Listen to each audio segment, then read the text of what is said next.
Hello, fellow humans. This is Lots of Hope. Welcome to this episode of The Living Journey, where we escape and explore a life in an alternate universe. Before we start, please make sure you are in a safe space, can and will do nothing but to relax while you are listening. Thank you for your support. Now, let's decompress. Forgiveness. Grew up in a Catholic household. You were taught to be forgiving. During the Bible study, you memorized the Bible verse, be kind and compassionate to one another, forgiving each other just as in Christ of God forgave you. So, you learn to say that you forgive, even if you didn't really do, especially when you secretly think, sometimes forgiveness is not fair nor justified. It's another Sunday. You just returned from your family brunch. As they are still religious, you had drifted away from the church since your college years. You had become godless, as your grandmother described. You came to the supermarket to shop for your weekly groceries, as you heard from her father talking to his kid. Stay here and I will be right back. You turned around, seeing the shadow of the father leaped away from the aisle, leaving his kid standing by the near empty shopping cart, waiting all alone. With so much pain and guilt, you stared at the kid innocently playing the colorful plastic plane, not sure if you were praying to God that the father will come back immediately, or wishing for the kid to suffer the same childhood that you had experienced. Like your father, saying that he'll be right back, he just never did. The minute felt like forever. You remember the day your father left the house with his luggage. He told you that he'll be right back, as if he's going to refill the gas to his car or off to a short business trip. But the truth is, you are left with your grandparents and your mother.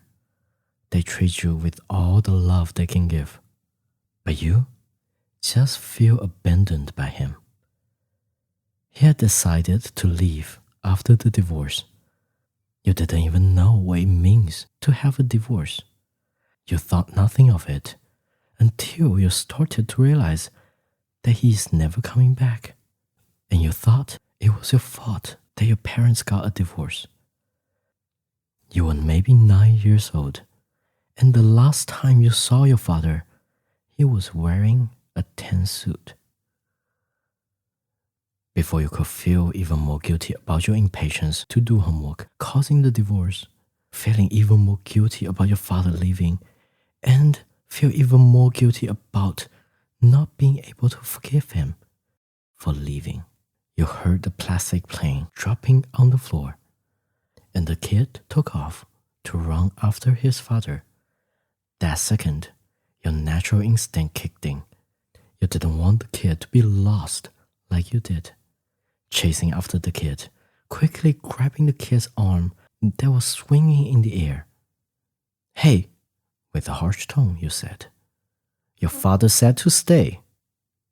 The kid, turning back with the most innocent eyes, looking at you, nodding his head. So you released your grip, just as you were turning around to pick up his plane toy. From the corner of your eye, you realized that he is again taking off. Within just a second of panic, you saw the kid was just running towards the father, who returned with some jars of strawberry jam. The kid cheers loudly. You felt relieved, gesturing that you are leaving the plane in the cart. The father nodded his head to you and said, "Thank you." Leaving the plane, like leaving your guilt of wishing the father to never return to this adorable kid, you continued with your day. One evening, as you are listening to your favorite true crime podcast, while you are cooking your favorite butterfly chicken with a light seasoning of salt and pepper. You cut the meat thin, almost like barbecuing the meat. You love the crispy edge from the slightly burnt butter and protein.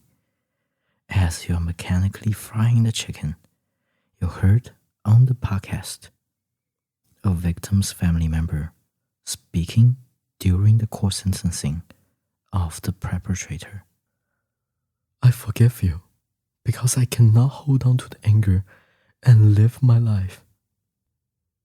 It's a familiar sentence that you had heard over and over again. You had tried to forgive your father, but your younger self just felt so betrayed and couldn't let go of the sadness. You remember once when you opened up to your boyfriend about your disappeared father. He commented, "Maybe this is why you cannot open up to me more. You don't trust my promises." Eventually, that person left you after he couldn't handle the tension of walking on the eggshells of every word was a promise. Feeling lonelier and lonelier, questioning if you could ever find a partner to create a family of your own, you started to feel depressed. After another session with your psychiatrist, you decided to walk home, listening to your favorite podcast in your ears as you relax and wonder. You had lived in your apartment for years, and you had been visiting the same psychiatrist for years. So, the way home feels almost automatic. You felt so familiar with where you were, yet you were completely lost. Everything looked different comparing to your memories. This alleyway that you are in has no trash bins, no sound of the restaurant workers chatting and smoking, no loud fans blowing to circulate the air. It was just an endless road, with a small door levitating in the middle of the road. Just as you feel confused, the door that you came in from slammed shut. You heard the loud banging of the metal door, holding your hand to your chest to calm yourself down, having no choice but walking forward, getting closer and closer, that standing in the middle of the air. You were curious, walking to the left side of the door, peeking behind the door. There was nothing. Feeling shocked, you lost your balance and your hand knocked on the door. With not even a second to resume your balance, there is an old lady behind the door, replying to the knocking. "Just a minute." Feeling even more shocked, you look to the back of the door to confirm that this tall yet narrow wooden door did float in the air with nothing to support it. Yet there is a living creature responding to you, and you could hear the steps inside the door getting closer and closer to the door. The step sounds muffled, like the sound of a rock hitting an extremely old wooden floor that had been creaking for years. You stood back, nervously waiting for the door to open. As soon as the door opened, with the screeching sound of the hinges, you saw behind the tall, thin door stood a short, chunky old lady, completely impossible to fit through the door, wearing a mink fur coat. With each motion that she took, the hair bounces with the physical movements. "Coming, my child." You felt strange looking at her wrinkly face, a soothing sensation and comfort. You walked towards the door, turning sideways and stepping into the door. The door shuts without making the screeching sound, just a gentle nudge that closed the door. Inside the door, it smells distinctive, like an Eastern temple that burns incense all day, but also, like the smell has different layers of age. You can smell the incense that was burnt thousands of years ago, and you can smell the incense that just got lit up before your foot stepped into the door. The smell in this space has memories. You walked through a short and dark hallway with the old lady. Light suddenly flooded into your eyes. Through the dim wooden hallway, you arrived at a grand circular room with dark red cherrywood bookshelf built up high, so high that you can't even see the source of the light or the top of the bookshelves. The books seemed to be well organized, making you wonder if the old lady could fly. Just as you finished turning and being mesmerized by this magnificent library, the old lady had taken a seat in the center of the room. A table with 2 chairs. One was occupied by her, and the other, you assumed, was left for you. Underneath the table, there are layers of plushy carpets. When you stepped on the carpet, you felt like stepping onto a well-maintained lawn. It is soft, isn't it? The old lady asks. Yeah, almost like the lawn that my father. You don't know why the memory of him mowing the lawn and having fun running on the lawn with him became so vivid. After so many years, you can barely remember his face. Somehow, today, it was so clear. Take a seat. The old lady holds out her hand and invites you to sit down.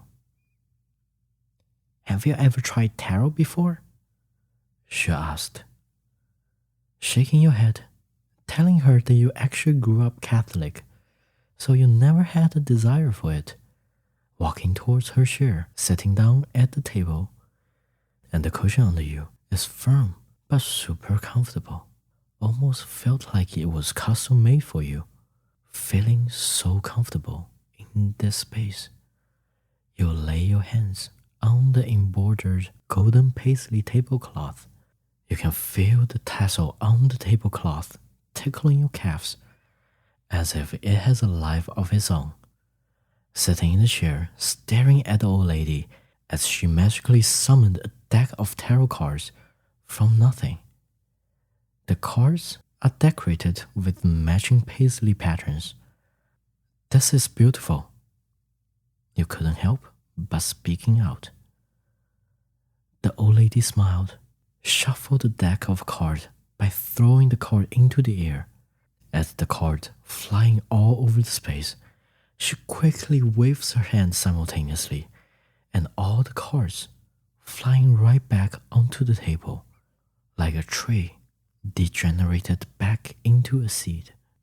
As you witnessed all the cards stacking back into the deck, then fanning out evenly, the old lady said to you, pick your first card, lay it right in front of you. Then pick your second card, put it slightly towards me. As you follow her instructions, you can hear the gentle humming of each card. The back of the card, you can feel the texture of paint. It is even more magical than this endlessly tall library. As you followed her instructions, she continued, pick your third card and lay it between the 2 cards. Then we will pick our large 2 cards to place them on the 2 sides of the 3rd card. They are your choices. You felt nervous somehow when you are picking your 4th and 5th card. You can feel their importance. As soon as the last card is placed in its location, the old lady closes the fan of cards, then throws them back into the air. One by another, cards flying up high, then falling down like comets. So delightful, it almost felt like an extraordinary fireworks show. Let's review your past. She opens the card that's the closest to her. With the flip of her finger, the whole library turns into a giant screen. The old lady continued. This might be your biggest trauma. It hurts so much. Like a spectator, the old lady's face turns into your younger face, back when you were 9. The movie screen displayed the day of your father's departure. Your 9-year-old self opens its mouth and expresses the pain. I feel the betrayal from him, telling me that I'm his favorite person in the world, but he never sees me again, after promising me that he would be coming back soon.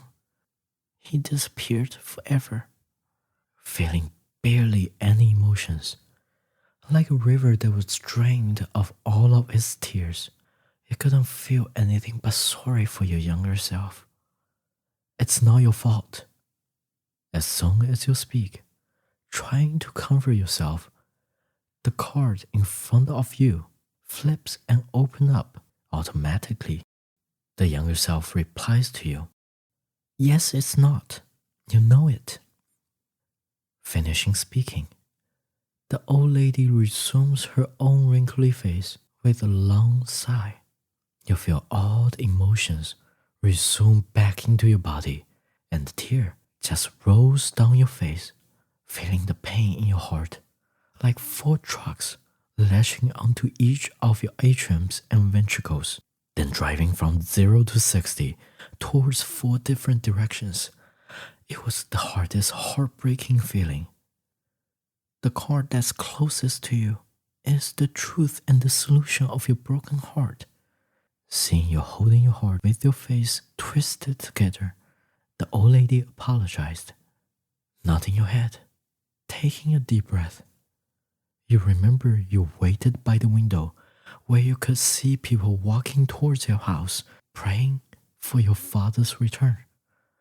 But being a kid, you are not yet capable of understanding why your father left. And also, because you were a kid, the whole world circles around you. As the center of the universe, you blame yourself for your father's disappearance. The guilt digs deeply in your heart, and you couldn't let go. You choose to ignore the rotting lesion. You had heard that it was not your fault from lots of people, but you never truly said it to yourself, nor have you ever accepted it. Maybe today is the day. Finally choosing to accept it, the old lady burst into the brightest smile. Seeing her being happy, it almost felt like a huge weight had been dropped off your shoulders. The trucks that were pulling your heart apart suddenly disappeared, leaving just a numb sensation in your heart that you know will soon disappear. The card in the center flips over automatically. This is where you are. You crave for love, crave to have your own family, and crave to be the better parent to your own kid. The old lady says, as the screen behind her plays out all the possibilities. In one possibility, having just one kid, the kid grew up happy and confident, secure and honest, brave and capable. In another, you had twins. They are a handful, made you cry once, but because they help each other out all the time, they had a great time. In fact, the best time, laughing together, being naughty together, then even having a wedding together, and more and more and more and more. You couldn't believe your own eyes. They all looked so beautiful. In some happy tears, you spoke to the old lady, and she nods her head, giving you the approval. With a small change of expression on her face, she became serious. Somehow, you just know what she was about to say. The feeling is so magical, like you can see the immediate future. It's going to be a hard decision, but you have to follow your heart. Your decision is your truth. The old lady, holding her hands out to the last two cards. One is choosing to forgive him for his absence, and another is choosing not to forgive. Before I choose, hesitating one last time, you ask the old lady, I don't know if I can live with the guilt of not forgiving, but I don't know if I can be generous like all the others. I don't want to live with the thought of not forgiving, dragging the baggage forward. Couldn't finish your thoughts, as you know the old lady would understand you. The old lady reached her arms out. You don't have to forgive him. You can take your own happiness seriously now that you are all grown up. Not forgiving, but moving on. Be happy because you work hard. And soon you will have your own child. Treat your own kid the way you want to be treated, cared, loved, and cherished. And that is all you need. Like she knows your heart, telling you exactly what you need to hear, and you made your choice. When you return to the world, it almost felt like the whole tarot experience only took a second. You don't even remember how you returned back to the alleyway, the chatting sound from the restaurant workers, trash bins that you cannot get further away from, and the loud noise from the fan blowing in your ears.